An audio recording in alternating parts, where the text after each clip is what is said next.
Hello সবাইকে, আজ নিয়ে চলে এসেছি একটা নতুন একটা ভিডিও যেটাতে গাছের যত্ন সম্পর্কে বলবো।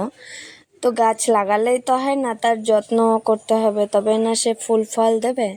তার জন্য প্রথমেই গোড়াটাকে একটু খুঁড়ে নিতে হবে। জোড়া মাটি সার যাই বা দেওয়ার আগে গোড়াটাকে একটু খুঁড়ে নিলে ভালো হয়। তো আমি সেটাকেই করছি, আগে গোড়াটাকে একটু খুঁড়ে নিচ্ছি, তারপরে এর মধ্যে দিয়ে দেবো, এতে মেশানো আছে শিংকুচি, হাড় গুঁড়ো, নিমখোল, ডিএপি, পটাশ, এসব মেশানো আছে। তারপরে গাছের গোড়াতে যে পাতা ঘাস যেগুলো বেরোবে সেগুলোকে তুলে ফেলতে হবে, না তো যে আপনি যে জোড়াটা দেবেন তারাই খেয়ে ফেলবে, গাছ তো পাবেই না।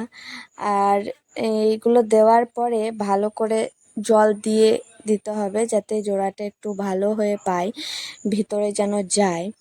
আর গোলাপ গাছ একটু যত্নই নিতে হয়। তারপর আমি চলে এলাম ওপরেও কিছু গাছ আছে ছাদের মধ্যে, ড্রাগন গাছ, আরও অনেক বিভিন্ন গাছ আছে যেগুলো রোদে একদম ঝলসে গেছে, জল দেওয়া হয়নি সকাল থেকে, একটু ব্যস্ত ছিলাম তার জন্য। তো এবার চলে এসেছি তাদেরকে খাবার দেওয়ার জন্য, ওই সেম খাবারই এদেরকেও দেব, আর তারপরে এদেরকে জল দেব। জল দিলে গাছগুলো একদম তাজা হয়ে যাবে, আর বৃষ্টির অপেক্ষায় আছি, বৃষ্টি পড়লেই গাছগুলো একদম সতেজ হয়ে যাবে। এটা নতুন পেয়ারা গাছ লাগিয়েছে, 1 মাস হয়েছে বয়স, তার মধ্যে ফুল চলে এসেছে।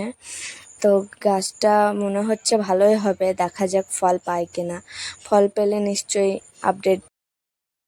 তো তারপরে বালতি নিয়ে চলে যাবো, এবার জল দিয়ে দিতে হবে, জোড়া দিলেই তো হবে না, তারপরে তাদেরকে জল দিতে হবে।